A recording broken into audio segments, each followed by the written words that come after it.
Boa noite. Sejam bem-vindos ao ciclo de conferências A Estátua de Glauco, a Degradação e a Reconfiguração do Humano em Rousseau. É uma atividade de extensão oferecida pelo Núcleo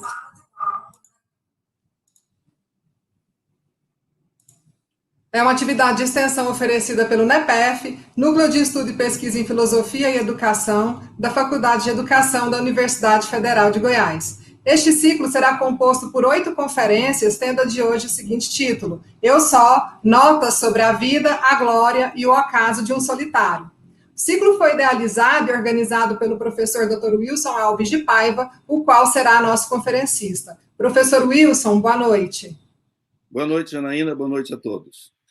Meu nome é Janaína, mestranda em Educação, aluna do PPGE, da UFG, e eu vou estar com vocês no chat, na coordenação, apresentando os comentários que vocês fizerem aí a troca de ideias, e vocês também podem deixar suas questões. Ao final, nós selecionaremos algumas delas para serem repassadas aos nossos conferencistas. Convido o professor Anderson Pereira Lima, doutorando em Educação e aluno do PPGE, o qual estará no apoio técnico. O Anderson, boa noite. Boa noite, Naína. Boa noite a todos. Sejam todos bem-vindos. Convido o Gustavo Henrique Alves Lima, mestrando em Educação e aluno do PPGE. Boa noite, Gustavo. Boa noite, Naína. Boa noite, pessoal. Sejam todos bem-vindos. Em cada conferência, teremos um convidado rousseauista para fazer, ao final, suas considerações. Conosco, nesta noite, a professora doutora Carlota Boto, da Faculdade de Educação da Universidade de São Paulo. Professora Carlota, boa noite, seja bem-vinda.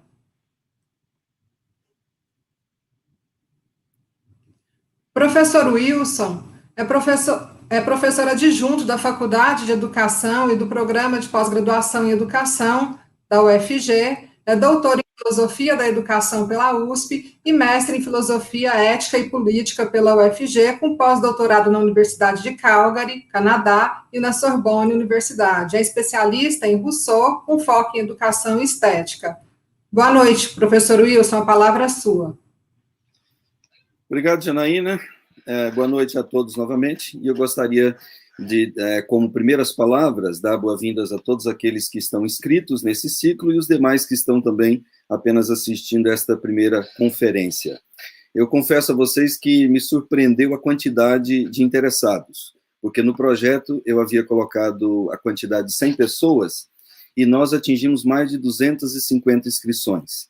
Então, foi um número muito grande. Eu até estava comentando aqui com os meus orientandos que não sabia que o Rousseau estava assim tão em voga, né? Mas há um interesse muito grande pelo pensamento e a filosofia de Rousseau, tendo em vista que ele é considerado o pai da pedagogia moderna e um dos autores mais substanciais para se pensar a educação do mundo ocidental. Entre nós, dentre esses inscritos, estão os meus alunos de pós-graduação, os alunos de graduação, alguns também de outros programas. Temos alguns alunos da Universidade Pedagógica de Moçambique, né, da África, e uma professora colega que participa conosco, que ela é professora da Universidade de Macau, na China, que está conosco também. Então, mais uma vez, sejam todos bem-vindos, espero que gostem desse ciclo e permaneça conosco até o final. Eu agradeço a Janaína, Gustavo, o Anderson, que estão conosco aqui nos ajudando. É uma honra muito grande receber a professora Carlota. Ela fez parte da minha banca da defesa de tese, e de lá para cá o nosso diálogo nunca parou, né, Carlota? Agradeço também o pessoal técnico da Universidade Federal de Goiás, principalmente o Wesley, que nos ajudou muito nessa parte técnica. Então, nossos agradecimentos aí. O ciclo, como a Janaína falou, é um conjunto de 8 conferências com temáticas, né, do pensamento de Rousseau, que eu fui produzindo assim ao longo do ano passado. Eu estava confinado ao apartamento lá em Paris, quando eu estava como professor lá da Sorbonne, veio a pandemia e não tive outra opção a não ser ler, escrever. Então, eu produzi um livro de contos que vai ser publicado agora este ano, e essas 8 conferências. Na verdade, as 3 últimas ainda estão em processo de revisão, mas praticamente foram produzidas lá nesse confinamento, depois que nós voltamos de lá, voltamos para o Brasil, retomamos e fizemos algumas revisões. A metodologia do ciclo, todos eles serão na base da leitura do texto da conferência, em torno de 1 hora, e depois vamos deixar meia hora para o nosso debate, para o comentarista e para algumas questões também do público, daqueles que nos assistem. O título, a estátua de Glauco, Glauco, para quem não sabe, na mitologia grega, é uma divindade marinha que foi utilizada pelos escritos de Platão e também Rousseau. E é uma figura que representa a degradação humana, porque Glauco foi degradado, mas quando a estátua dele foi recuperada do mar, houve um processo de recuperação. Então, mais ou menos nessa metáfora é que eu faço todas essas conferências, e, na verdade, o título mesmo, Estátua de Glauco, é dado apenas à última conferência. Bom, vou me ater ao texto. O título, Eu Só, Nota sobre a Vida e a Glória e o Ocaso de um Solitário. O nome de Jean-Jacques Rousseau é bastante conhecido em todo o mundo, como todos sabem. Recentemente, agora, houve uma produção muito grande, inclusive na China, havendo a tradução das obras de Rousseau naquele país. Isso é dado à sua farta produção teórica em diversos campos do conhecimento e sua influência no pensamento iluminista e no movimento da Revolução Francesa, sem deixar de comentar sua importância no desenvolvimento da educação moderna, da ideia de contrato social, de soberania popular, além de outras temáticas que são estruturais à modernidade. E como disse uma vez Salinas Fortes, que é um grande comentador de Rousseau, parafraseando Bergson, outro comentarista, ele disse que Rousseau é tão conhecido que qualquer um se julga apto a discuti-lo, até a criticá-lo e mesmo julgá-lo, sem de fato ter lido suas obras, pelo menos as principais. São comuns, portanto, leituras equivocadas, interpretações distorcidas e até deturpações de seus escritos e de sua filosofia, assim como não são raros os ataques à sua pessoa. Considero que o autor tem uma parcela de culpa nesse processo, dado seu gênio obstinado, desde a infância, e a idiosincrasia de uma mentalidade hipocondríaca e paranoica que se intensificou junto à sua fama e na idade adulta. Eu coloco aqui algumas notas de rodapé, não só nesse texto, mas em todos os textos. Os textos estão ricos de notas de rodapé, e esse texto será enviado para vocês depois, amanhã mesmo, pelo e-mail, para que vocês possam checar, porque nessas notas existem muitas informações importantes, informações históricas, citações de outros autores e até do próprio autor, no caso Rousseau, para poder ajudar no esclarecimento geral. Porque o texto tem que ser curto devido à questão do tempo. Uma estranheza extraordinária de personalidade, como diz Melzer, que é um comentador britânico, e ele acha que há uma grande estranheza, né, nesse comportamento de Rousseau. Porque, simplesmente pelo fato que, numa Europa em que havia um favorecimento, uma valorização muito grande à moda, ele começou a usar roupas extravagantes, né, um exotismo exagerado, e a sua personalidade foi conquistando, foi agregando esse tipo de, digamos, exotismo. De forma que não é incomum um desprezo por sua pessoa, por parte de muitos, e uma tradição de interpretações equivocadas, pejorativas, grande parte delas ancoradas no argumentum ad hominem. Ao longo de sua vida, acabou se tornando, como digo no meu livro O Emílio de Rousseau e a Formação do Cidadão do Mundo Moderno, o patinho feio dos filósofos, por desenvolver uma penagem teórica bastante distinta de seus pares, e, por fim, por apartar-se desse grupo e adentrar uma senda íngreme, que lhe rendeu não apenas solidão e isolamento, mas também escárnio, perseguição e condenação.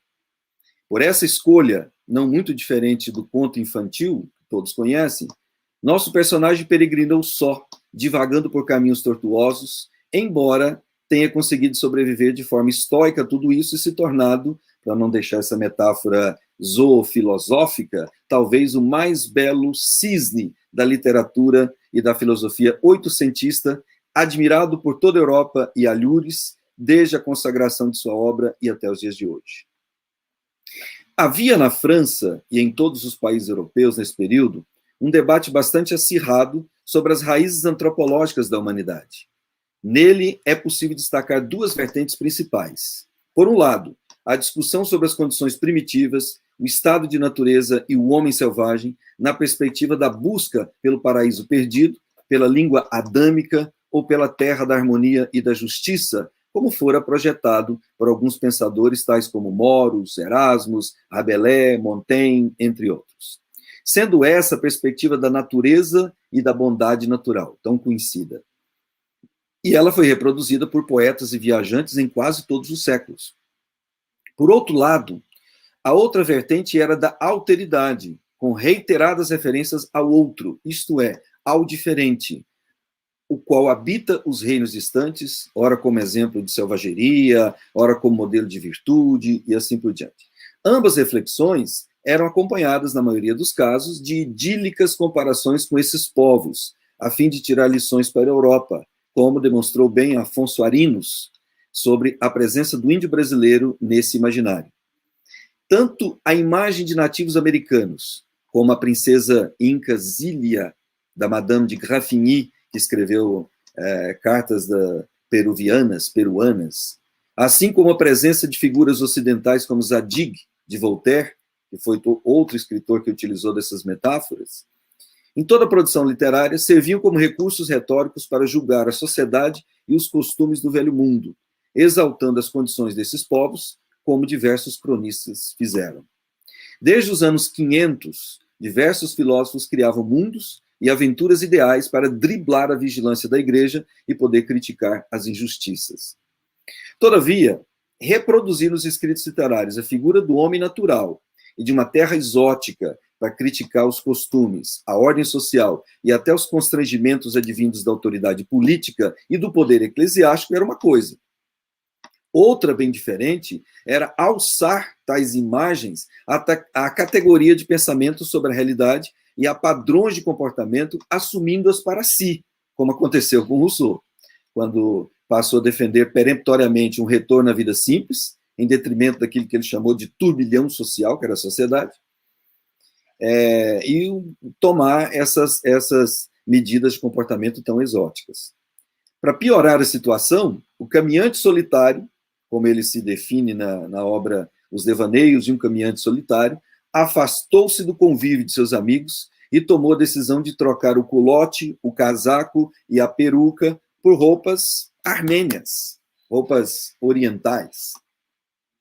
Ato contínuo, abandonou os salões, as festas e toda a movimentação da vida urbana para se estabelecer em propriedades rurais, vagando de uma até outra, até sua morte. Tal comportamento pode ser motivado, como ele defende nas Confissões, por sua própria natureza, mas pode ter sido também por represália contra a condenação do Emílio e do contrato social por parte do parlamento, por parte da Sorbonne e do bispo de Paris, acontecido em 1762. Ou para escapar do mandato de prisão, ou ainda para simplesmente mostrar à sociedade que era diferente. De qualquer forma, seu comportamento produziu uma cadeia de reações contrárias que vieram ainda mais alimentar sua suspeita de que havia um complô contra sua obra e sua pessoa. Até no campo foi encontrar inimigos, como foi o caso de uma ocasião em que alguns populares armados com pedras e pedaços de paus foram em seu encalço jogando aquelas pedras. Porém, foram as críticas impiedosas feitas por seus conhecidos que, na minha opinião, devem tê-lo amargado mais do que as pedradas e mais ainda do que o mandato de prisão ou a prisão mesmo se tivesse acontecido. Embora Rousseau não falasse mal de ninguém, segundo Bernardin de Saint-Pierre, citado por Cranston, não era poupado de ataques por ninguém. Dentre esses, os que mais atingiram sua alma foram, com certeza, os ataques advindos de Voltaire, bem como os de Diderot, um fiel amigo desde 1742, quando ele chegara a Paris. Tamanha amizade que, quando em 1749 Diderot ficara encarcerado por um mês na Torre de Vincennes por causa de seus escritos, Rousseau manteve visitas regulares por solidariedade. Quase 10 anos depois, Rousseau recebe a visita de Diderot na Hermitage, um lugarzinho rural que ele habitava, isso em 1757, e o amigo comenta a inserção do verbete Genebra no 7º volume da enciclopédia escrito por D'Alembert, no qual o autor recomendava enfaticamente a instalação de espetáculos teatrais na cidade, com a qual Rousseau não concordava e que contrariava também a proibição existente desde o século XVII por influência calvinista. O Genebrino viu aquilo como uma provocação, pois todos sabiam que ele não era favorável à instalação das comédias. Enquanto D'Alembert, Diderot e Voltaire seguiam a tradição clássica, isto é, de que o teatro tem um caráter moral e pedagógico, a reação contrária e aparentemente paradoxal de Rousseau, na carta D'Alembert, nega esse caráter, afirmando que o que o teatro faz é aflorar as paixões e deteriorar os costumes. Para ele, se algo tivesse de ser valorizado, deveria ser o espetáculo da festa cívica, quando o público se envolve inteiramente no festejo, em espaço aberto, livre, ou o das festas primitivas, populares, nas quais os camponeses se divertem comunitariamente, sem diferenciação ou exibicionismo. Tais considerações acirram os ânimos entre os dois e levaram ao rompimento quando Rousseau deparou, na obra O Filho Natural, de Diderot, com a afirmação de que o homem bom vive em sociedade, e só o homem mau vive só. Citação de Diderot. Sentindo-se duramente atacado, em suas confissões, Rousseau lamenta ter lido com tristeza a provocação do amigo e questiona como uma pessoa que vive só possa fazer mal a alguém. Igualmente, no Emílio rebate o amigo, dizendo: um autor ilustre afirma que o mal vive só. Eu digo que somente o bom é só. Se o mal fosse só, que mal poderia fazer? É a questão de Rousseau no Emílio. Já as críticas de Voltaire resumem as inúmeras vozes que se levantaram contra o genebrino por toda a Europa, acusando de irracionalismo e de defender ideias incompatíveis com a vida social e o progresso, como na obra O Ingênuo, onde Voltaire critica abertamente a ideia do bom selvagem. Mas, quanto a isso, eu concordo com Salinas Fortes, quando afirma que Voltaire foi, como muitos outros, um mau leitor de Rousseau, um leitor de má vontade, alguém que não se deu ao trabalho de procurar entendê-lo e aceitar seu ponto de vista com a devida tolerância, algo que ele defendera no tratado, né? Tratado sobre a Tolerância de Voltaire. Em vez de tolerantes, suas respostas irônicas beiravam a zombaria, principalmente quando escreve a Rousseau, dizendo que após ter lido o segundo discurso, ele ficou com vontade de voltar a andar de 4 patas. Entretanto, a fonte principal dessa querela foi de nível pessoal, e não apenas de caráter político ou filosófico. Como dizem Zaretsky e Scott, 2 comentadores de Rousseau dos Estados Unidos, no momento em que a estrela de Voltaire estava se apagando, Rousseau foi alçado à condição de celebridade por seus 2 discursos.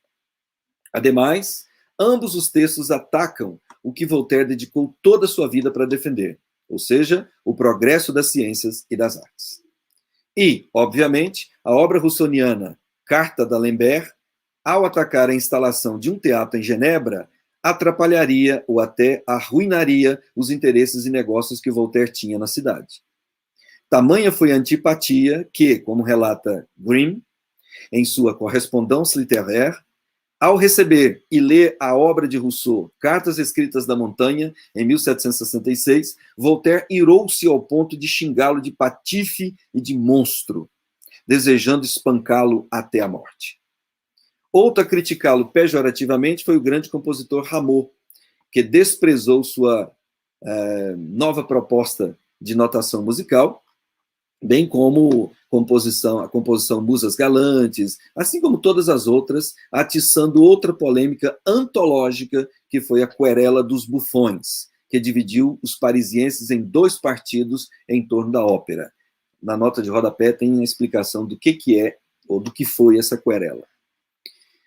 Enfim, de querela em querela, desentendimentos com nobres e com seus amigos filósofos, que é o nome que se dava aos intelectuais, todos esses acontecimentos foram fatais para aumentar a suspeita que Rousseau começou a levantar de 1756 até 1758 de que seus amigos, e até alguns amigos, se juntaram aos jesuítas para forjar uma conspiração diabólica contra ele. Malgrado o gênio difícil, até os biógrafos de Diderot concordam que, de fato, houve um conluio entre Green, Madame d'Épinay e o próprio Diderot para desacreditá-lo. Sem deixar de mencionar que os ataques de Voltaire eram abertos. O que, evidentemente, fez Rousseau isolar-se mais ainda até o fatídico dia 2 de julho de 1778, quando, por volta das 10 horas da manhã, contando apenas com a companhia de sua esposa, do cachorro, na residência de Girardin, em Ermenonville, próximo a Paris, ele teve um derrame cerebral que tirou-lhe a vida. Obviamente que, até chegar a esse ponto, houve um longo processo de experiências, aventuras, decepções e realizações, tanto no plano pessoal quanto no plano intelectual, que merecem ser consideradas. A começar pelo próprio nascimento, cujas complicações no parto levaram sua mãe, Suzanne Bernard, à morte poucos dias depois, deixando seu pai, Isaac Rousseau, inconsolado, evidentemente. Fato que alimentou substancialmente o vitimismo psicológico de Rousseau, levando-o a comentar de forma dramática nas Confissões, eu cito, vim ao mundo fraco e doente. Meu nascimento custou a vida de minha mãe, e foi a minha primeira desgraça. Nasci quase morto, poucas esperanças havia de que vingasse. Fim da citação. O drama vivenciado por ele acaba redimensionado na obra autobiográfica, por sua versão idílica de alguns fatos, romantizando o período da infância, os membros da família e as situações vivenciadas posteriormente. Pesquisas recentes, por exemplo, revelam um quadro menos romântico, cujos detalhes Rousseau provavelmente ignorava, encobria ou evitava conhecer.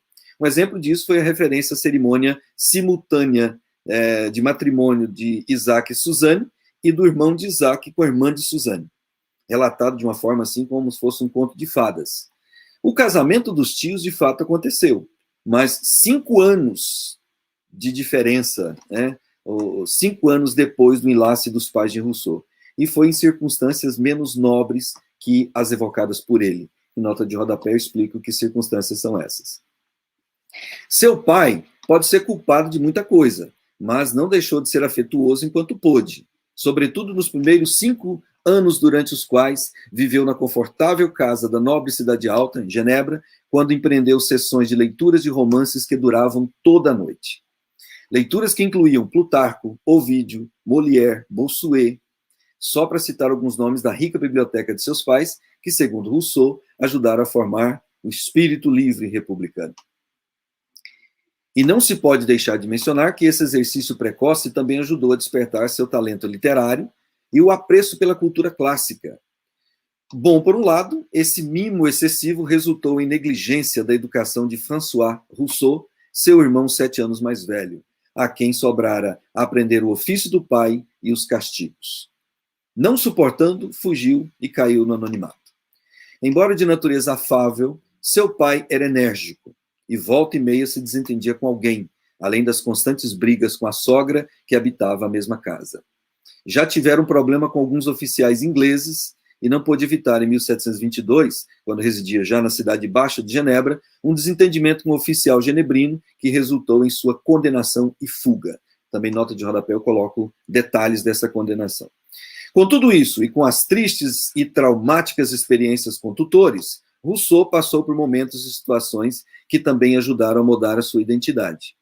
Sua educação precoce já tinha sido iniciada de forma inteiramente doméstica, com lições de escrita e leitura dadas por seu pai, a música ensinada pela tia Suzon e os ensinamentos morais dados pelo pastor Lambert Sier no campo. Por outro lado, é fatídico que os momentos paisibles e heureux, como diz Georges Mann, ou seja, de paz, de muita satisfação da vida campestre de Rousseau vividos em Bossey, viessem a amanhar seu coração aquele ambiente e forjar o gosto pela serenidade, pelas pessoas do campo e por sua simplicidade na maneira de viver. Por outro lado, essa nova realidade que se abria acelerou o processo de perda da inocência na qual se encontrava, uma vez que as situações vivenciadas fomentaram o desenvolvimento de certas tendências e traços psíquicos de sua própria personalidade. A questão da sexualidade, por exemplo, para além de sua teorização sobre o ato sexual natural do selvagem e sua função na constituição das primeiras famílias, como escreveu em algumas obras, a percepção de Rousseau era das piores possíveis, dado o século libertino em que ele vivia. Ele mesmo afirma, eu cito, não só nunca tive, até a adolescência, ideia alguma clara a respeito da união dos sexos, como até essa confusa ideia se me apresentava apenas como uma imagem odiosa e repulsiva. Já a experiência erótica e boa que teve no início da puberdade, com algumas palmadas recebidas pela Mademoiselle Lambercier, proporcionaram um sentimento bem diferente e alimentaram sua timidez com lascívia e erotismo suficientes para despertar um certo gosto masoquista que o acompanharia o resto da vida, como ele mesmo diz nas Confissões. O castigo me afeiçoou ainda mais a quem mo havia aplicado. E o autor arremata essa fala dele dizendo: quem havia de acreditar que semelhante castigo infantil, recebido aos 8 anos das mãos de uma rapariga de 30, decidiria para o resto da minha vida, dos meus gostos, dos meus desejos, das minhas paixões? Rapariga no sentido de moça, né? Entretanto, como diz Vargas, a questão sexual é algo que vai além de sua vida pessoal e suas experiências eróticas. Para além mesmo da dimensão moral, a sexualidade chega a ser uma questão política em Rousseau. O coito casual dos selvagens é meramente instintivo, mas os encontros dos jovens ao redor da fonte, relatados no ensaio sobre a origem das línguas, bem como a apreciação estética ao redor das fogueiras, discutido no discurso sobre a origem e os fundamentos da desigualdade entre os homens, dão espaço para o desenvolvimento de uma sexualidade que possibilita o nascimento das sementes da socialização e da própria humanidade. E quanto ao papel da mulher, há uma ambiguidade que coloca a mulher, ora, como corruptora dos costumes e ora, como salvadora da humanidade. Mas, no geral, mesmo que Rousseau reproduza uma visão tradicional da família, a mulher goza um espaço importante na dimensão socioeducativa, pois, sendo ela propensa ao bem, consegue adoçar as relações sociais, sem a qual os homens se devorariam como lobos, como ele afirma na Nova Heloísa. Nós teremos uma conferência específica para esse tema, questão do papel da mulher e etc. O arremate do fim da inocência da qual Rousseau se vangloriava foram, certamente, os episódios do pente e do aqueduto. No primeiro caso, tinha sido acusado injustamente de ter quebrado um pente. Era pequeno ainda, numa determinada casa. Ele jurou inocência, mas o tio Bernard foi chamado e Rousseau foi castigado como culpado. A surra, diferente das palmadas recebidas por seu pai ou pela Mademoiselle Lambercier, imprimiu nele um sentimento de ódio contra a injustiça e o fez acordar do bucolismo infantil em que vivia. Nas Confissões, o autor relata o episódio com detalhes, tentando demonstrar sua indignação e comentando que, ao relatar essa cena, sinto ainda o pulso agitar-se-me. Terei sempre presentes tais momentos, ainda que viva 100.000 anos. E completa: acabou aí a serenidade da minha vida de criança. Desse momento em diante, deixei de gozar uma felicidade pura e hoje mesmo sinto que a recordação dos encantos da minha meninice para aí. Ele é bem dramático, né? Vocês estão percebendo. Sentimento de decepção que se aprofundou com o segundo caso, o qual aconteceu quando ele e seu primo estavam construindo um aqueduto para regar uma árvore que ambos haviam plantado. Como o artifício retirava parte da água utilizada na irrigação de uma nogueira antes plantada pela Mademoiselle Lambercier, seu tutor logo descobriu a maroteira e não hesitou em destruir violentamente o genial aqueduto, diante de seus atônitos construtores. Tal precoce genialidade foi frustrada nesse momento e depois mal canalizada durante 3 anos de aprendizagem mal sucedida de ofícios, decepções, castigos, humilhações, levando-o a se tornar mentiroso, dissimulado e um larápio. Ele diz uma situação meio longa, mas ele diz assim: cheguei assim aos 16 anos, inquieto, descontente de tudo de mim, sem o gosto da minha profissão, sem os prazeres da minha idade, consumido por desejos, cujo objeto ignorava, chorando sem motivos para lágrimas, suspirando sem saber porquê, afagando, enfim, langorosamente as minhas quimeras, a falta de nada a ver à volta de mim que as merecesse. Encontrando-se nesse estado, e ainda abandonado pelo pai, ignorado pelos parentes e maltratado pelos mestres, precoces também foram sua liberdade, seu desejo, sobretudo o desejo da liberdade e sua independência, quando resolveu deixar Genebra e partir para uma vida errante de aventuras que pudessem assegurar-lhe o que sua cidade natal lhe negara. Uma decisão quase premeditada, pois já estava acostumado a alimentar sonhos de fuga e devaneios pelas campinas. Ademais, como diz Dan Rush, que é um comentador, um biógrafo norte-americano de Rousseau, ele diz: Rousseau precisava mesmo sempre se sentir empurrado a fazer alguma coisa para que a culpa não caísse sobre ele. De qualquer modo, aos 16 anos, partiu de Genebra. Embora o futuro lhe parecesse incerto e amedrontador, a sorte, de certa forma, lhe sorriu e, na trajetória ao sul, na região de Saboia, encontrou um velho prior católico que o recebeu calorosamente e o recomendou à cidade de Annecy aos cuidados de uma senhora caridosa que acolhia jovens vagantes a fim de convertê-los e apoiá-los em sua nova fé. Lembrando que Genebra era protestante.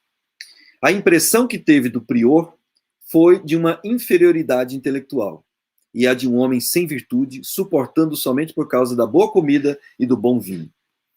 Quanto à senhora suíça, moradora de Annecy, pelo contrário, a impressão foi das mais elevadas possíveis. Como já um traço de sua personalidade, é perceptível que Rousseau resiste à razão pedante do escolástico, mas torna-se um prosélito diante da simplicidade e da beleza.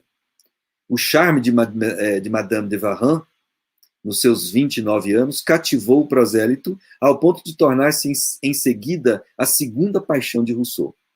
Ela era, como diz Starobansky, o ser que seu desejo romanesco esperava. Mais do que isso, ao chamá-la de maman, em francês mamãe, a relação entre eles correspondeu a uma sublimação edipiana e talvez o mais ardente e mais platônico de todos os seus amores. Rousseau chega a admitir, nos devaneios de um caminhante solitário, que foi graças a ela que pôde desenvolver as mais preciosas faculdades de sua alma. Entretanto, sua vida vagante começa, na verdade, mais longe, em Turim, na Itália, para onde foi mandado para completar sua conversão e ser batizado. O que de fato aconteceu, mas não sem uma boa resistência argumentativa com os padres, além de decepções e até assédio que ele sofreu lá dentro. Ao sair, perambulou por dias e meses entre pousadas e casas de benfeitores, entre suspiros, choros, sonhos, servindo como lacaio, secretário, enfim, vagueou cometendo proezas adolescentes com o amigo genebrino e depois voltou aos cuidados de Madame de Warens, com a qual pôde encontrar uma boa comida, longos e encantadores diálogos, leituras diversas, prática musical, uma exuberante paisagem e, enfim, a paz que tanto desejava. 1 ano e meio após sua partida de Genebra, Rousseau poderia sentir que seria guiado pela afeição e não mais pela coerção ou autoridade, como vinha sendo até então. Mais edipiano impossível, tendo em vista que seu pai, com uma nova companheira, morando nessa época em Nyon, não o queria por perto. E após uma mal-sucedida tentativa de prosseguir os estudos do seminário para virar padre, além de mais algumas peripécias e perambulações melancólicas a pé pela região, as quais duraram aproximadamente 1 ano, mas finalmente tem em seus braços a mãe que não teve, com ela perde sua virgindade e ali permanece por quase 10 anos. Com pouco mais de 20 anos, sob os cuidados de mamã, Rousseau gastava seus dias entre aulas de música, execução de peças instrumentais, recitações, passeios e, enfim, idílicas soirées nas residências de Madame de Warens. Tanto na casa localizada na pequena cidade de Annecy, no sudeste da França, próximo a Genebra, como mais ao sul, na morada rural do Vale Le Charmet. Nesse último local, o ambiente era extremamente agradável, próxima a 2 parques e 2 lagos, não muito longe dos Alpes. Nesse espaço arcadiano e poético, Rousseau se sentiu inspirado para escrever uma canção, Un papillon badin, uma borboleta brincalhona, e logo também o poema Le Verger de Madame de Baron, La Baronne de Varenne, o pomar da senhora baronesa de Varenne, as quais foram suas primeiras publicações e nas quais o fervor juvenil já se desabrochava, tal como a flor visitava pela borboleta da canção. Também já se evidenciava o estilo madrigal, de louvor às divindades pagãs, como Baco, assim como de elogio à natureza e o cultivo da alma em busca de sua essência. Por isso, no final da sua vida, Rousseau pôde dizer, eu cito, entrego-me inteiramente à doçura de conversar com a minha alma. Concluindo o esforço que fizera desde a juventude, que foi o de deixar o reino do parecer e realizar-se no reino do ser, então erram, portanto, os que o acusam de hipocrisia e artificialidade. Pois, como diz Starobansky, a questão entre o ser e parecer, o être e paraître, possui uma distinção que nos chama a atenção pelo simples fato de que um hipócrita aparece para simplesmente aparecer, enquanto que Rousseau, segundo Starobansky, aparece para realmente ser. Assim, decepcionado e sem talento à disposição para gravador, padre ou outra atividade esperada pelos que o apoiavam, acabou mesmo sendo instrutor musical por algum tempo e copista de partitura para o resto de sua vida. Essa vivência na região de Annecy e Chambéry proporcionaram atividades que desenvolveram sua sensibilidade estética, que muitos o colocam como um dos pais do romantismo e do arcadismo, sobretudo no gosto pela solidão, pela exaltação dos sentimentos e por devaneios e incursões pelo campo, além do bucolismo nostálgico e, como diz Starobansky de novo, uma utopia de uma sociedade governada pela virtude, pelo entendimento mútuo e pela justiça, tal como aparece na comunidade de Clarins, no romance Júlia ou a Nova Heloísa. Mais do que isso, dedicou-se ao estudo da música e da filosofia de forma autodidata, lendo uma grande quantidade de autores, e já, eu coloco nota de rodapé grande parte dessas leituras, e já produzindo obras, tanto musicais quanto literárias, e até pedagógicas, com nuances filosóficas, a partir de uma vida bucólica. E ele diz nas Confissões assim, levantava-me com o sol e era feliz, passeava e era feliz, via mamã e era feliz, percorria os bosques, os outeiros, vagueava pelo vale, lia, trabalhava no horto, colhia frutos, ajudava nos trabalhos da casa e a felicidade seguia-me por toda parte. Portanto, aos 20 e poucos anos, gozando de um ambiente rico, tanto em termos de produção cultural, quanto de exuberância natural, possuindo o regaço de uma mãe que não teve e sentindo-se tão feliz, não é tão difícil presumir que tivesse um desejo de assim permanecer. Porém, como não há paraíso sem problema, logo uma multidão deles apareceu para alimentar a fogueira, cujo calor fez seu coração crepitar por novos sentimentos e cuja luz clareou melhor a realidade em que se encontrava. Por um lado, o desejo de ir mais longe, conhecer novos lugares e experimentar novas emoções bateu à porta. E por outro, sua presença aos poucos foi ficando incômoda. Após a morte de Claude Anet, em 1734, que era o companheiro que dividia os trabalhos e até a cama de Madame de Varenne, passou a ser o único possuidor daquele estranho relacionamento, um tanto quanto, repito, edipiano, cujo conforto não era o suficiente para alimentar as novas paixões que manifestava em sua alma. Rousseau confessa, as necessidades do amor devoravam-me no seio da voluptuosidade. Tinha uma extremosa mãe, uma amiga querida, mas me faltava um amante. Por essas e outras passagens do mesmo contexto, fica claro que o entusiasmo entre os dois não era mais o mesmo. A relação, antes considerada perfeita, foi se deteriorando e chegou ao ponto de Rousseau ter sido substituído em seu papel administrativo por um rapaz que ali aparecera, chamado Whitzenried, e que era, diferente de Rousseau, entusiasta, dinâmico, trabalhador e muito eficiente pelo que tudo indicava, até na cama. pois Madame de Warren fez logo bom uso dessa eficiência. Assim, provavelmente sentindo-se numa situação em que suas disposições interiores chocavam com as aparências, que era esperado manter, né, diante dessa sociedade, Rousseau foi tomado por uma melancolia e um desejo de afastar-se daquele estado que, segundo ele, ficou insuportável. Também fazia tempo que, em suas funções gerenciadoras, não resultavam em nada produtivo. Por outro lado, as atividades da vida campestre requeriam trabalho duro, ao qual Rousseau não estava acostumado e nem demonstrava habilidade. Ele mesmo chega a confessar que não conseguia dar 2 enxadadas, que já estava extremamente cansado e cheio de suor. Enquanto isso, um evento veio piorar a situação. O jovem Jean-Jacques fazia seus experimentos químicos um dia, e houve uma explosão no laboratório, que ele ficou quase cego, ficou de cama por uns dias, e em pânico, achando que ia morrer, ele chegou a fazer um testamento, no qual deixava mamã como sua herdeira.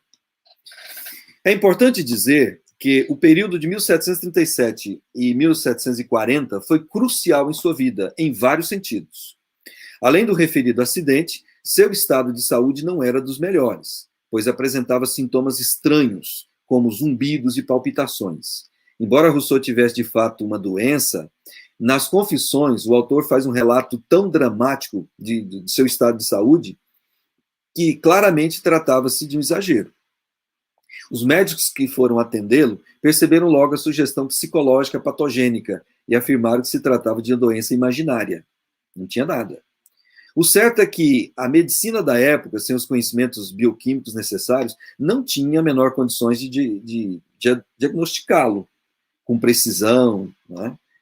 Nem mesmo dizer se o caso era de somatogênese ou psicogênese, mas que de fato provocava uma retenção urinária, a qual, como ele diz no seu testamento que ele fez, nada tinha a ver com a doença venérea, que era o diagnóstico dado pelos seus acusadores. Alguns estudiosos mais recentes chegam a afirmar que é provável que seu problema tenha sido um distúrbio metabólico raro, chamado AIP, a sigla em inglês, Acute Intermittent Porphyria, que em português seria porfíria aguda intermitente. Entretanto, independente do que tenha sido, concordo com Starobansky quando afirma que Rousseau fez de sua enfermidade um aliado e um álibi para justificar seu comportamento e alguma de suas ações. Na expectativa de uma morte iminente, além de seu testamento, escreveu também nesse período 2 óperas tragédias, Ifes e La Découverte du Nouveau Monde. E embora possam ser consideradas como obras menores, sem muita importância no conjunto de seu pensamento, as peças participam de um mosaico de ideias e de um quebra-cabeça, como eu digo no meu livro, que depende substancialmente desses componentes que estão espalhados nos escritos, em todos os seus escritos, mas que são vitais para compreendermos sua filosofia. Além de terem servido como refúgio psicológico para a fuga de sua realidade concreta e devaneio também pela fabulação romanesca que o consolava. Na primeira delas, por exemplo, o melodrama explora o amor comprometido ou impossível, o que indica que o autor retrata ali a própria condição sentimental que vivenciava.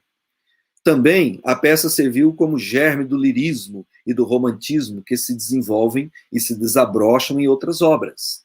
Sintetizando o enredo, Ifes é um funcionário do rei que se apaixona por Anaxarete, mas não tem como consumar seu amor porque ela estava comprometida com um príncipe estrangeiro, o que não é muito diferente de Saint-Preux, o personagem principal, junto com Julie na nova Heloísa.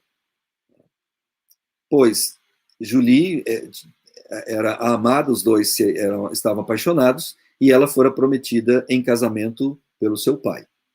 A segunda peça, a ópera A Descoberta do Novo Mundo, mesmo tendo sido escrita em outro estilo, isto é, o do drama alegórico, também traz elementos germinais, como a ideia de simplicidade da vida nativa e primitiva, bem como a contraposição entre essa simplicidade e o estado de civilização. A obra explora a invasão dos países europeus às Antilhas, sua luta e depois a posterior reconciliação entre os nativos e os invasores, a fim de viverem em paz. Entretanto, eis que no meio dessa saga aparece o envolvente caso de amor de Karime, a amante, que é rejeitada pelo cacique, em favor da esposa de Gisé. Voltando, de novo, ao tema romanesco. Para além de qualquer saga, heroísmo ou qualquer atitude exterior, o pano de fundo que aparece desde essas primeiras peças são as disposições do coração que devem corresponder a essas atitudes e que isso aparece em todas as suas obras. Mas a realidade bem diferente foi encontrar mesmo em Paris, desde a primeira vez que lá esteve, em meados de 1731, ou quando retornou para ali residir 11 anos depois, levando seu novo sistema de notação musical e outros escritos com os quais esperava triunfar. Ninguém vivia para as disposições do coração, mas para a aparência, pura aparência, em Paris. Novamente decepcionado, passou por inúmeras situações constrangedoras, tornou-se boêmio, frequentador de tavernas por um bom período, mas foi onde travou amizades com algumas figuras que, como ele, procuravam seu lugar ao sol da intelectualidade. E embora a participação nesse grupo de boêmios tenha lhe dado a oportunidade de contribuir com a enciclopédia, seu triunfo só veio em 1750 com o prêmio da Academia de Dijon ao seu discurso sobre as ciências e as artes, e, consequentemente, a publicação do texto em múltiplas edições logo em seguida no Mercure de France, que era o principal jornal da época, que lhe abriu as portas para a celebridade. Algo que, segundo Damrosch, aconteceu por acaso, mas que Rousseau soube aproveitar, pois sentiu que tinha algo a dizer. E o que disse foi uma simples e direta negação, resultando na visão que teve à sombra de uma árvore, a questão proposta pela academia, isto é, se a restauração das ciências e das artes havia contribuído para purificar a moral e seus costumes. A academia esperava certamente uma resposta positiva, mas a de Rousseau foi negativa e mesmo assim ganhou o prêmio. Essa inspiração súbita aconteceu um dia, sob um intenso calor de uma tarde qualquer, em setembro ou outubro de 1749, quando o jovem Jean-Jacques, encaminhado rumo a Vincennes para visitar seu amigo Diderot na prisão do castelo, ao parar para descansar à sombra de uma árvore e ao se deparar com a questão proposta pela academia no jornal, chorou copiosamente de emoção, e essa emoção invadiu, e um turbilhão de ideias também foi achado em sua mente. Isto é, uma epifania, uma premonição ou revelação que o capacitou a responder se o progresso das ciências e das artes tinha contribuído para corromper ou purificar os costumes. Nesse sentido, se o pensamento de Rousseau pode ser dividido entre antes e depois dessa iluminação, toda a trajetória até o momento da revelação se passa epistemologicamente por uma arqueologia do saber, tomando o termo de Foucault, a qual entra numa outra fase, uma fase nova, diferente. Antes disso, só mesmo quando viveu na metrópole industrial de Lyon, em 1740, quando atuou como preceptor dos filhos do senhor de Mably, o preboste daquela cidade. Ali permaneceu por um ano, onde lhe é apresentado um novo ambiente, isto é, segundo Cranston, a partir daí Rousseau passou a adentrar um mundo da intelectualidade, da alta sociedade, enfim, o mundo do iluminismo francês, do qual ele não participava antes e vai apreender muitas de suas ideias e refutar outras. Dessa experiência, não bem sucedida, Rousseau escreveu o projeto de educação do Senhor de Saint-Méry. A partir das obras que se seguiram após a iluminação, tanto musicais, como a ópera O Adivinho da Aldeia, estrelada em 1752, ou literárias, como o romance Júlia ou A Nova Heloísa, ou ainda as filosóficas, Rousseau passou a ser visto como um traidor do iluminismo, situação que piorou com a sua crítica ao ateísmo, corrente no meio intelectual, e seu ataque às figuras famosas da época, como Rameau, influente e querido por todos, como La Fontaine, que gozava de adoração por suas fábulas, entre outros. Além do mais, recusou as pensões oferecidas, que era um absurdo para a época, abandonou a peruca e a roupa nobre e foi viver de forma simples. Até então, muitos, como Voltaire, já o criticavam, faziam comentários sarcásticos e jocosos, mas toleravam essa figura excêntrica. A gota d'água foi a publicação da carta d'Alembert do Emílio e do contrato social, as quais geraram ataques por todos os lados, inclusive do Parlamento de Paris e de sua idealizada Genebra, que condenaram suas obras ao fogo.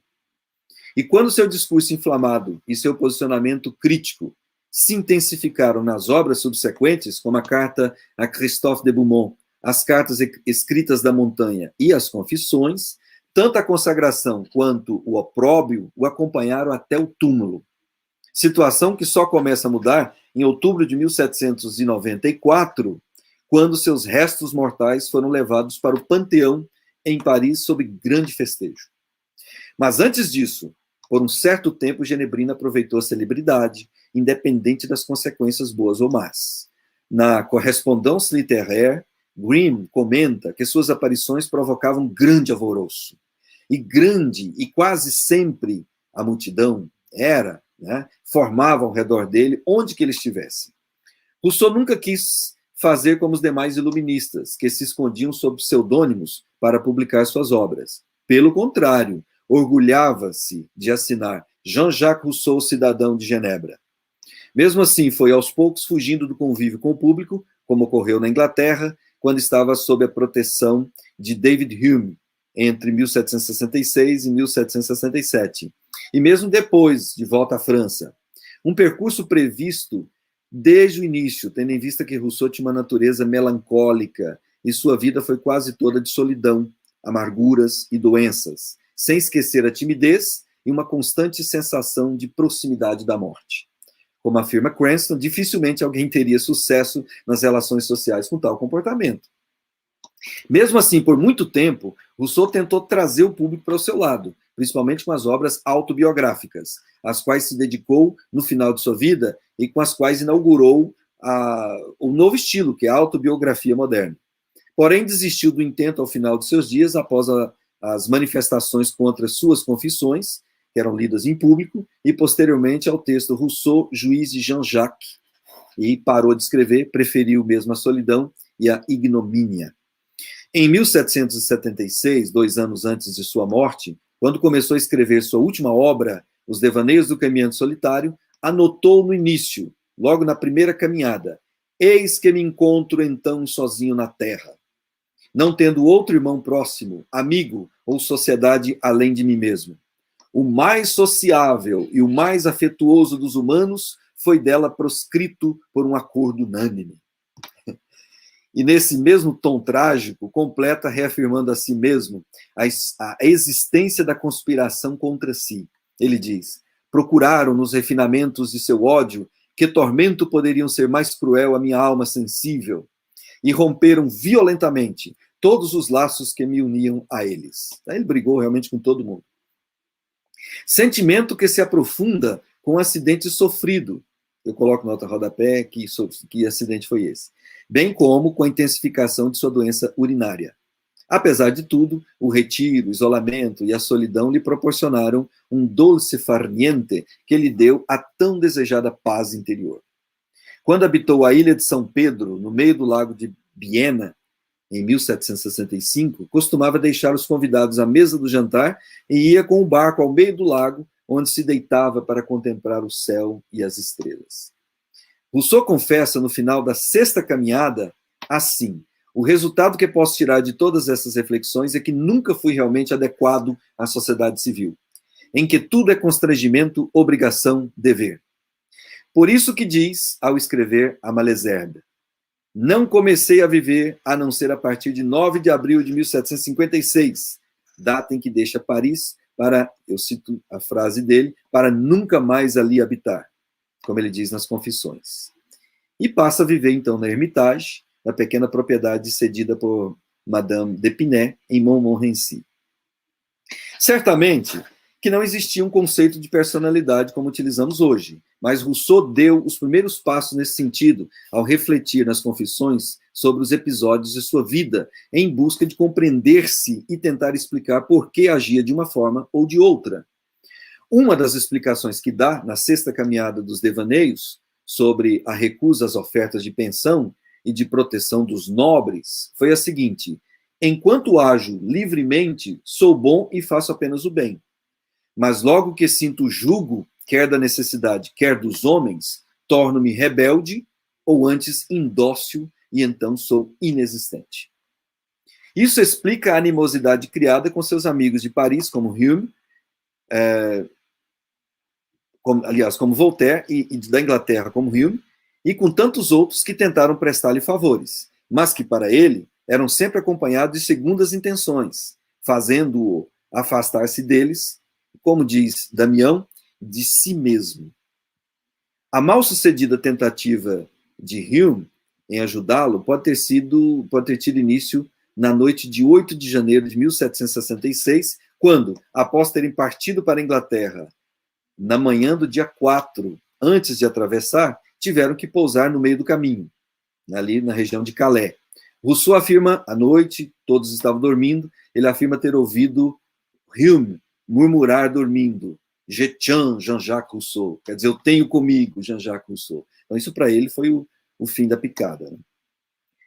O convívio não durou muito, não apenas porque Rousseau não falasse inglês e nem gostasse da Inglaterra, ou dos ingleses, mas porque os afagos iniciais foram logo substituídos por desentendimentos e acusações mútuas, motivados pela possível violação de correspondência de Rousseau por parte de Hume, além de outras ações suspeitas que fizeram o genebrino abandonar a bela morada de Wootton, no interior da Inglaterra, no ano seguinte. Perambular um pouco e retornar a Paris em 1770, quando ainda gozando de prestígio, é procurado por aristocratas poloneses para escrever algumas considerações políticas sobre aquele país. Não contente, deu prosseguimento às suas confissões e ainda promoveu leituras públicas, as quais certamente revoltaram os ali retratados. Como ele diz, dei o primeiro e mais difícil passo no labirinto obscuro e lodoso das minhas confissões. Porém, considerou que aquela seria a melhor forma de se defender dos ataques e tentar depurar a imagem monstruosa que criaram dele, principalmente por Voltaire, que, em 1764, lançou um panfleto chamando Rousseau de hipócrita, pai impiedoso e amigo ingrato. Pior do que isso, foi um prematuro obituário feito por um jornal, devido àquele acidente, que já comentei, que ele tivera perto de Paris. Quando ele caminhava, realizava a sua costumeira herborização, ele foi jogado no chão por um cão dinamarquês que acompanhava uma carruagem, e um jornal, então, correu e fez o seu obituário. Desse modo, doente, chegou ao ponto de que até a escrita lhe era penosa. O tom sombrio de suas últimas obras são reveladores de uma alma angustiada, como ele deixa claro na obra Rousseau, Juiz de Jean-Jacques. É nesse estado de dor e angústia que fui colocado, diz ele. Cada vez que algum novo traje, forçando minha repugnância, me fazia fazer um novo esforço para retomar este escrito, tantas vezes abandonado. Desse modo, contando com poucos admiradores e sem muita perspectiva, recebe de um deles, o Marquês de Girardin, em 1778, o convite para habitar em sua bela casa com um jardim copiado do Eliseu, na Nova Heloísa, em Ermenonville, ao norte da capital. Aceitando de imediato, Rousseau para lá se muda e se encanta com o jardim à inglesa. Nós vamos ter uma conferência só sobre esse tema. E ali termina seus dias decepcionado com tudo e com todos, dizendo em seus devaneios: eis que me encontro então sozinho na terra, não tendo outro irmão, próximo, amigo ou sociedade além de mim mesmo. O que reafirma, no final de sua vida, um gosto pela solidão, desenvolvida desde sua adolescência, quando no longo poema Le Verger de Madame de Varenne, que é o pomar de Madame de Varenne, o autor, além de prestar um tributo à mulher que o acolhera, celebra a solidão do ambiente idílico que o jardim pomar lhe proporcionava e louva os dias deliciosos gozados sobre as sombras e o frescor das árvores, onde poderia, segundo seus versos, passar o resto da vida. Nesse poema, eu tirei só um trechinho, são 4 versos, eu traduzi, mas eu coloco o original, porque é no original que há rima. Pomar querido do coração, lugar da inocência, honra dos melhores dias que o céu me dispensa, solidão encantadora, asilo da paz. Feliz pomar, jamais poderei te deixar. Dá para ver o tom romântico, né? Exaltador aí das condições naturais. Concluindo, no cômputo de sua vida e obra, mesmo beirando o quadro da irracionalidade provocado pelo sofrimento e pela perseguição sofrida, Rousseau, com sua extrema sensibilidade, conseguiu oferecer uma inteligente análise de seu tempo, apontando os principais problemas do homem e da sociedade. Porém, como diz May, que é George May, no início da obra Rousseau par lui-même, o filósofo acabou sendo vítima da própria ficção e prisioneiro da imagem que produziu de si mesmo. Sem deixar de comentar que, por essas e outras razões, sua obra foi alvo de má interpretação e vilipendiamento. Cranston, no início do seu livro, diz que o filósofo de Genebra já foi considerado o profeta do fascismo, do comunismo, além de inimigo da ciência, um charlatão psicótico e uma aberração. Por outro lado, também já foi considerado o campeão do individualismo, pai do liberalismo moderno e até do absolutismo. Mas, desde quando a bomba atômica destruiu a ilusão iluminista e positivista de que a ciência poderia nos salvar, como a Academia de Dijon também defendia, né? Bem como a natureza começou a cobrar as agressões sofridas, o pensamento visionário de Rousseau renovou sua vitalidade e sua importância. Talvez ele não esteja assim tão só em sua caminhada e em seus devaneios, uma vez que hoje participamos intensamente dessa forma de caminhar. Esse ciclo é uma forma de caminhar. Sempre em busca de nós mesmos e das virtudes que em nós ou na sociedade podem amenizar os problemas e possibilitar um mundo melhor. Muito obrigado.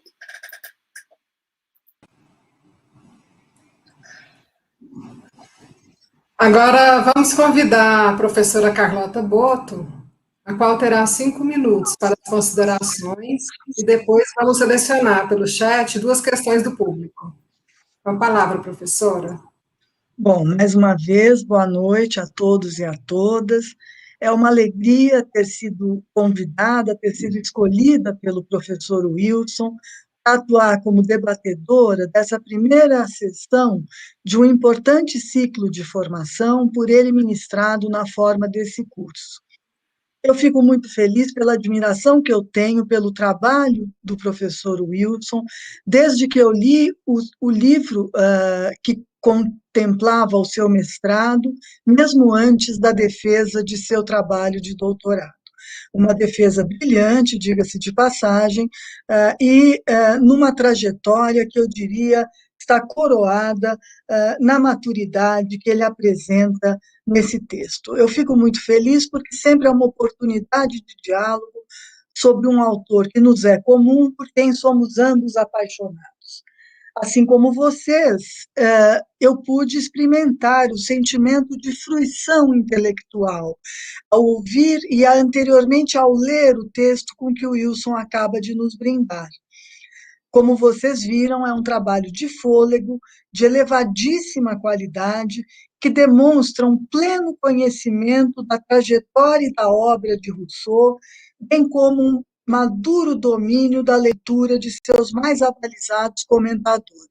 Eu diria, inclusive, que demonstra uma originalidade na capacidade que o Wilson teve em trançar a obra e a vida de Rousseau, coisa que muitos dos seus mais conhecidos biógrafos não foram capazes de fazer tão bem. Por se tratar de um primeiro dia de curso, então, o professor Wilson opta por trazer para nós uma reconstituição do histórico pessoal, profissional e acadêmico de Rousseau. E é também, portanto, por essa opção que eu tentarei comentar essa brilhante conferência que nós acabamos de ouvir. Em primeiro lugar, eu não pude fugir de uma pergunta que parece um tanto quanto despropositada, mas que eu tenho, por certo, muitos das pessoas do público também talvez apresentem essa questão. Como é que o Rousseau, que escreveu, Wilson, o mais célebre tratado sobre a educação de todos os tempos, no meu entendimento, pode abandonar seus 5 filhos na roda dos expostos? A resposta que Rousseau nos oferece nos devaneios é a de que ele não se sentiria preparado para a tarefa de educar. Isso não me convence. Eu já li biógrafos que teriam dito que Rousseau julgava ser estéril e que, portanto, ele supunha que os filhos não fossem dele. O Roque Spencer Maciel de Barros vai dizer, a propósito desse tema, que a moralidade do Emílio compensa as faltas de Rousseau. Eu gostaria de te ouvir, de saber o que você pensa sobre isso. Outro aspecto que eu acabei por registrar e que me pareceu que você não deu muito destaque no seu texto, embora você tenha feito alusão a isso, foi a experiência de Rousseau como preceptor no início dos anos 40. Ele, sobre essa experiência de preceptor, que ele teve, se eu não me engano, em 1740 e 41, escreve o projeto para a educação do Monsieur de Saint-Mary. Como será que essa experiência que ele relata nesse texto teria impactado na construção posterior do seu Emílio, em meados dos anos 60? Até que ponto essa experiência, que, como você bem assinalou, foi uma experiência desastrada, uma experiência mal sucedida, não foi um elemento importante para nós pensarmos na construção dos pressupostos e das diretrizes norteadoras da educação do Emílio. Além disso, eu gostaria de te ouvir um pouco sobre o lugar de Rousseau no movimento iluminista. Embora você tenha falado disso à exaustão, eu dialogaria com você no seguinte sentido: como é que justamente o Rousseau, que recusou o primado da razão na configuração da condição humana, para dar o destaque à dimensão da vontade e do sentimento, tornou-se efetivamente o teórico das luzes mais importantes para os revolucionários de 1789. Como é que ele, que desde do primeiro discurso rejeita, digamos assim, a ideia de que o avanço das luzes teria contribuído para aprimorar a civilização, como é que ele pôde se transformar no grande autor iluminista de referência da Revolução Francesa? Essa seria também uma questão que eu te coloco. E, por fim, eu te faço uma última pergunta, formulando uma questão que há tempos me acompanha. Eu costumo dizer que, para os meus alunos, que, em virtude da prática de se autonarrar, o Rousseau criou para si mesmo uma posteridade antecipada. A reconstituição que até hoje muitos dos biógrafos e todos nós acabamos por fazer da história de vida de Rousseau acaba por ser bastante tributária e devedora da maneira como ele mesmo narrou os episódios da sua trajetória, tanto nas confissões quanto nos devaneios, enfim, em vários desses textos autobiográficos, mesmo na correspondência. Será que os intérpretes de Rousseau não seriam excessivamente reféns dessa autobiografia, desse autorrelato, autorretrato das suas confissões? Essa é uma intriga que me move, porque se há alguém que se pode dizer que tem uma vida completamente acoplada à sua obra, essa pessoa é Rousseau. Como você vê esse problema, se é que há um problema? Bem, as questões que eu teria para comentar seriam basicamente essas.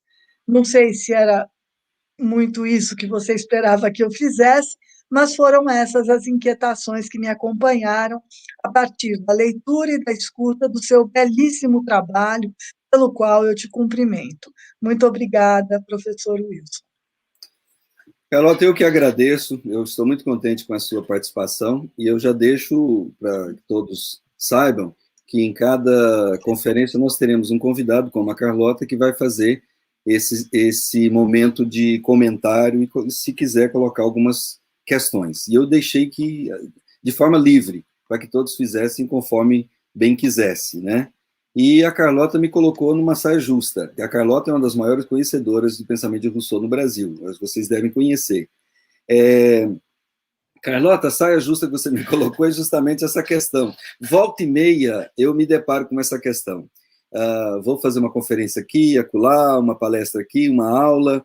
Sempre, quando o nome de Rousseau é comentado em relação à questão de formação da criança, né, de cuidado do filho, da pedagogia, alguém tem que fazer essa questão, a questão do abandono dos filhos. Mas, veja bem, eu costumo, vou dar mais ou menos a mesma resposta que eu sempre dou para os alunos, para os curiosos também a esse respeito. Eu costumo ver essa questão em 3 perspectivas. A perspectiva do contexto histórico, a perspectiva da motivação pessoal e a relevância que isso pode ter para nós. Todos os autores, quando eu faço essa análise, eu sempre faço nessas 3 vertentes, nessas 3 dimensões. Então, o primeiro, o contexto. Existia, na época de Rousseau, algo que já era polêmico para todo mundo, que é a existência da Roda dos Expostos, né? Que era uma entidade de caridade, gerenciada lá pelas freiras e por outras pessoas, enfim, que acolhiam as crianças para evitar o abandono dessas crianças nas ruas e aborto, porque o aborto também era muito em alto índice nessa época, né? Então, a Roda dos Expostos já era muito polêmica na época. E não foi Rousseau que inaugurou essa questão, porque, como ele mesmo diz nas Confissões, né, nas rodas que ele estava, ele sempre encontrava as pessoas que tinham contribuído de uma forma muito grande para poder habitar, colocar habitantes lá na Roda dos Expostos. Ele fala isso lá nas Confissões, se for acreditá-lo, então era uma coisa bem comum. Mas isso também está na obra do Philippe Arrier, a existência desses abandonos. Se nós falamos do Philippe Arrier, a gente entende também que não existia um conceito de infância, né? Não existia o que nós hoje pensamos a respeito do cuidado do infantil, que tem todo um cuidado especial. Não, na época era o pequeno adulto, a criança era largada para lá. Só para você ter uma noção, para todos terem uma noção, né, a condição de vida dessas crianças era muito insalubre. Em Paris, por exemplo, no ano que Rousseau teve o primeiro filho, que foi em 1746, tinha mais de 2.000 crianças, 2.300 e poucas crianças abandonadas. E dessas 2.300 e tantas, quase 1.000, 950, salvo a memória, que foram recolhidas, que foram cuidadas e colocadas na Roda dos Expostos para serem cuidadas. As outras ficaram espalhadas pela cidade. Então, a condição da infância era muito trágica, demais. Então, esse é o contexto histórico que eu queria falar, né, o contexto em que Rousseau estava envolvido. O outro é a questão da motivação, porque, como eu falei a respeito da fala dele nas Confissões, ele mesmo diz, né, que aquele que contribuísse com o maior número lá à Roda dos Expostos era o mais aplaudido nas reuniões sociais. Então, a gente fica imaginando as socialites da época reunidas com suas perucas, aqueles literatos com suas perucas, falando, olha, eu mandei tantos filhos, eu mandei 10, 2, 3, e todo mundo batia palma. Era algo assim, isso é hipócrita, mas era algo comum na época, né? E ele diz também, noutra parte nas Confissões, que quisera eu ter sido educado e sustentado como foram meus filhos. De certo, ele acompanhou, não sei se ele acompanhou a adoção, mas ele, por certo, via que lá na Roda dos Expostos, os seus filhos foram mais bem cuidados do que teriam sido se tivesse sido cuidado por ele e pela sua governanta, né? Porque não era sua esposa, depois que ele casou, mas era governanta, cuidava das suas coisas. E existe também, falando aí da motivação, existe a questão da possível infertilidade. Se você olha, por exemplo, os biógrafos, né, Damrosch, Trousseau, Cranston, todos eles tocam lá e falam alguma coisa disso. Mas eles não aprofundam, porque realmente não tem como saber se foi a doença urinária que provocou. Se realmente a doença dele foi a AIP, né, que é perfídia aguda intermitente, isso não causa infertilidade. Mas se ele era infértil, provavelmente os filhos não eram dele. Até porque que depois veio a ser esposa, companheira, né, Thérèse Lavasseur, ela não era filha, morava até bastante. Tem até um inglês, um escocês, muito admirador de Rousseau, que viajou, ficou uns dias lá, chamado James Boswell. Ele mesmo relata no livro dele que ficou com ela. E ela mesmo falou para ele, não, você é de longe, você não é igual Rousseau na cama, vai demorar muito para você ficar igual. Isso ele fala no livro dele. E aí tem a questão dela ser governanta, né? Quer dizer, o filho era como que filho bastardo. E na época os reis, os príncipes, tudo deixava os filhos bastardos de lado e ninguém falava nada. Então eu acho, e aí a gente entra na terceira perspectiva, que é a questão da relevância. Por que às vezes, nós temos que cobrar isso só de Rousseau? Eu acho que tem hora que eu penso que a cobrança é muito grande em cima dele. Né? É claro que ele era um filósofo moral, então ele deveria dar o exemplo. Ele escreveu um tratado sobre criação de filhos, educar os filhos, então ele deveria ser o exemplo. Mas, às vezes, outros filósofos fizeram coisas parecidas ou piores e nós não falamos nada. Por exemplo, o grande teórico da justiça social, que foi Marx, ele teve um filho com a empregada, não reconheceu e nem aceitava que eles ficassem comessem à mesa com eles. Então, e se for olhar em outros autores, tem coisas escabrosas. E aí a gente entra na questão, será que isso tem relevância para a obra, para o pensamento? Às vezes eu acho que não tem. Tem no sentido de entender a pessoa de Rousseau. Agora, se você vai fazer uma leitura estrutural da sua obra, do seu pensamento, eu acho que não tem muito a ver, não. A gente não pode cobrar isso dele, porque senão teria de cobrar de quase todos os pensadores. Agora, questão 2 é o seguinte. Eu acho que aqueles que falam que Rousseau não poderia ter escrito um tratado de educação porque ele não tinha sido professor, não teve experiência, não foi preceptor, isso é um engano. É um ledo engano, porque ele foi preceptor. Não apenas lá em 1740 e 41 com os filhos do senhor de Mably, mas ele teve muitos alunos de música, ele foi preceptor de música, foi professor de música há muito tempo. Então ele teve a experiência naquilo que era educação da época. Porque a educação como nós entendemos hoje, salinha, carteirinha, isso é napoleônico, né? Foi depois Napoleão que estabeleceu. Então, na época dele, na concepção de educação, ele foi um preceptor, ele teve experiência prática e pôde escrever. Aliás, as duas obrinhas que ele escreveu, que a mais conhecida é o projeto do senhor de Saint-Méry, né, de educação do senhor de Saint-Méry, ele coloca muitas questões importantes que vai repetir depois lá no Emílio. Aí, respondendo, você me perguntou por que eu não dei ênfase. É porque isso vai ser um tema que eu vou trabalhar na última conferência. A última conferência eu quero aprofundar, trazer citações do projeto de educação do senhor Saint-Méry, comparar com o Emílio e assim por diante. Foi por esse motivo que eu não explorei mais aqui, certo? E a outra questão, sim, o lugar dele no projeto iluminista. Como eu falei, a entrada de Rousseau no meio iluminista foi de ocasião, foi por acaso, mas ele soube aproveitar muito bem. Agora, eu costumo analisar o Rousseau iluminista por sua bipolaridade. Por quê? Porque quando a gente analisa a obra de Rousseau, você tem bem claro esses dois polos, essas duas posições que são muito claras, né? Por exemplo, natureza, sociedade, homem natural, homem civil.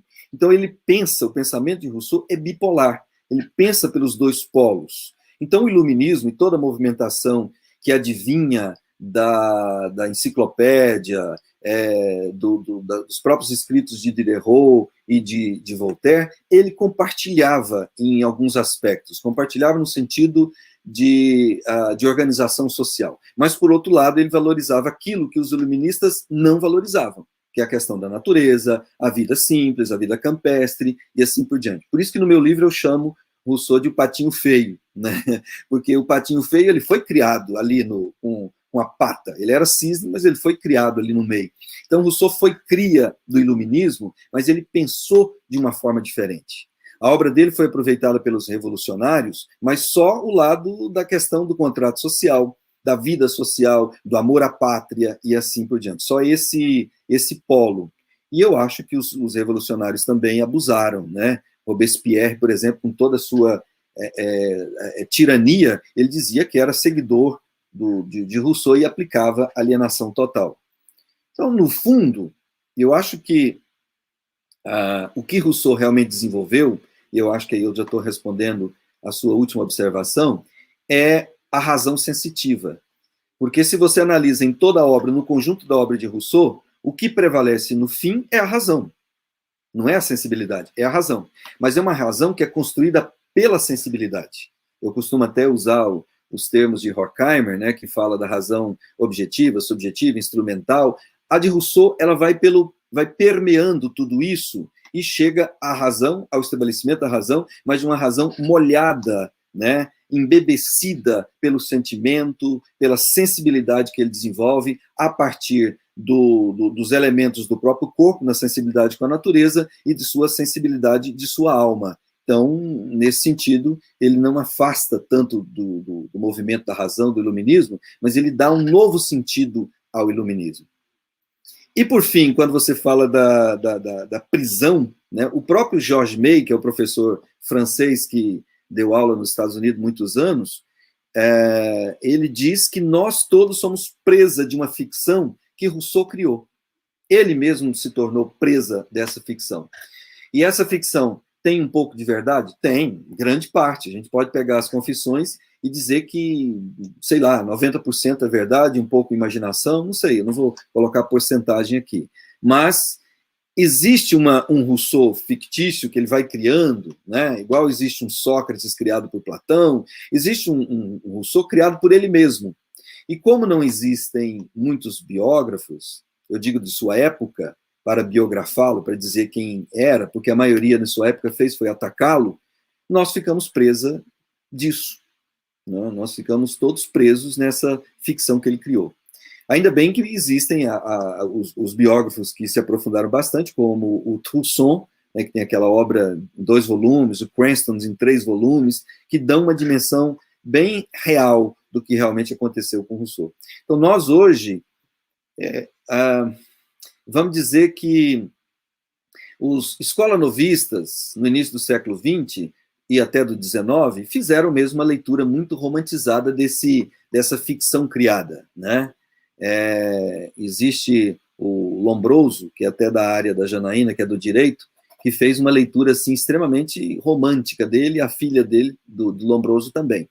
E os escolanovistas não fugiram disso, mas de lá para cá, eu acho que se desenvolveu agora uma leitura mais crítica, que não ataca, como atacaram os seus contemporâneos, mas que consegue fazer uma leitura menos ficcional, menos presa, como você diz. É isso, eu acho. Não sei se respondi, Carlota. Bom, passamos então agora às questões que surgiram no chat. A primeira questão, Geraldo Márcio pergunta, professor Wilson, a solidão sendo fator de vida e de teoria na obra de Rousseau é ou pode ser um objeto de estudo no plano político-educacional? Depende do que você vai fazer lá na frente. Eu acho que sim, se você conseguir dar uma finalização. Porque o Emílio, ele, no fundo, ele não é isolado. A grande parte dos leitores de Rousseau fala que Emílio é isolado da sociedade. A minha leitura não é por aí, não. A minha leitura é bem diferente. Emílio é tão somente distanciado da urbanidade. Ele é distanciado, mas ele não se isola, porque para Rousseau, os camponeses eram membros da sociedade. Então, se Emílio estava próximo dos camponeses, ele estava próximo dos homens civis, portanto, próximo da sociedade. Ele vivia com o preceptor, com a família, enfim, ele tinha suas relações com as crianças, ele desenvolvia esporte com as crianças. Então, como que eu vou dizer que uma criança dessa é isolada? Eu acho um equívoco tremendo. Então, se você for comparar com o Emílio, você não tem como defender um isolamento, a solidão, como um objeto de estudo até mesmo filosófico. Agora, se você for analisar isso como o pressuposto da bipolaridade e um ponto de partida para chegar, aí é outra coisa. A solidão, ela pode nos trazer elementos da nossa sensibilidade, não só física como moral, da alma, sentimental, que nos ajudem a viver em sociedade muito bem. O próprio Rousseau é um exemplo disso. Ele se isolou em termos de não estar no centro do turbilhão social, quer dizer, ele afastou da urbanidade o máximo que pôde, né? E ele conseguiu ser essa alma que foi ele, uma alma bondosa. Ele mesmo, eu acho que ele pode ser chamado o homem da natureza por excelência dentro do estado de sociedade. Então, acho que dá, sim, um elemento muito interessante. Agora, aprofundar mais como... Porque a solidão ela é um sentimento, né? Aprofundar isso como um elemento mesmo de uma tese de doutorado, de um estudo, de um livro, aí você vai fazer igual o Lourenço, que é um filósofo português, que desenvolveu a ideia da filosofia da saudade. Ele diz que a saudade não é apenas um sentimento português, mas ele tem toda uma cultura em torno do termo, que o sentimento pode ser um objeto da própria filosofia. Muito interessante a obra do Lourenço, então eu acho que isso pode ser aplicado a Rousseau, pegar solidão como um elemento de análise, dá um trabalho brilhante. Se você está pensando em fazer isso, eu te dou o maior ânimo, pode ir à frente que você consegue. Bem, professor, tem uma questão do Fabrício David. Ele pergunta se seria demais estimar a vida de Rousseau como um arquétipo de um indivíduo pós-moderno.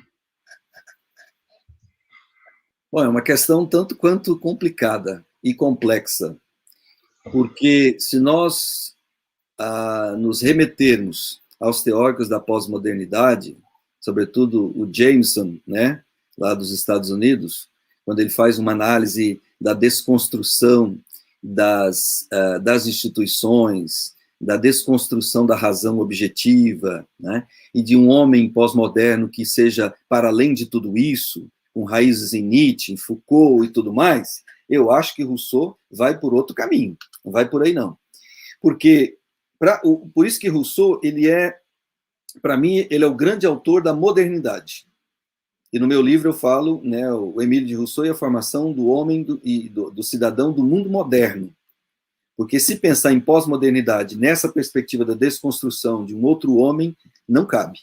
Não cabe porque os elementos que Rousseau levanta são elementos da modernidade, caros à modernidade. Aliás, que já estavam na estética pré-moderna desde lá o início do medievo, né? Mas que não se afloraram justamente por causa da perseguição da igreja e tudo mais. Mas quando veio o Renascimento e o humanismo, todos esses elementos afloraram assim, de uma forma muito, muito forte até demais, e Rousseau é que deu um limite, falou, opa, era só um pouquinho aí, que não é bem assim. Esses elementos são construtores de um novo homem, mas eles podem levar à destruição desse próprio homem, como aconteceu com a estátua de Glauco.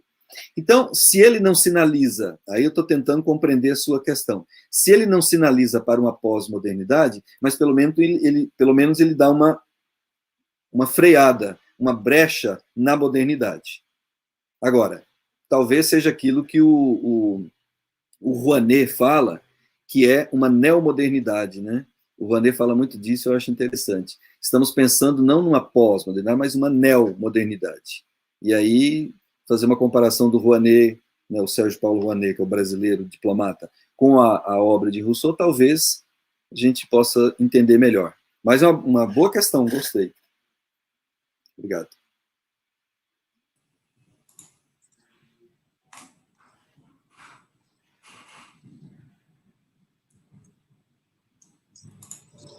Sem mais questões no chat, professor, podemos encerrar a conferência com os agradecimentos.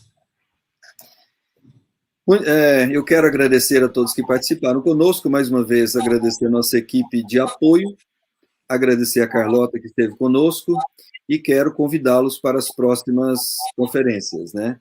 A próxima agora vai ser sobre a natureza, o homem natural, depois nós vamos falar um pouquinho sobre os elementos da socialização, depois vamos falar um pouco de estética, de romantismo, vamos falar do papel da mulher, vamos falar da propriedade, da construção do mundo civil, e, por fim, da educação como um todo, que é a última conferência. Então, fiquem todos convidados. teremos a maior honra de tê-los aqui conosco. Muito obrigado e boa noite. Então, desde já, eu gostaria de agradecer a presença de todos, a valiosíssima presença da professora Carlota Boto. Muito obrigado. A sua presença engrandeceu o nosso evento. Tá? Agradecer ao professor e meu orientador de doutorado, professor Wilson, por estar participando desse momento, e parabéns pela fala, pela conferência. Gostaria de convidar todos vocês para a nossa próxima conferência, que será dia 11 de março, que tem um tema sobre o Carvalho, visões da natureza e do homem natural, no mesmo horário e com o mesmo link aqui da nossa disponibilizado para vocês. Então, até mais, muito obrigado pela presença de todos, até o próximo encontro.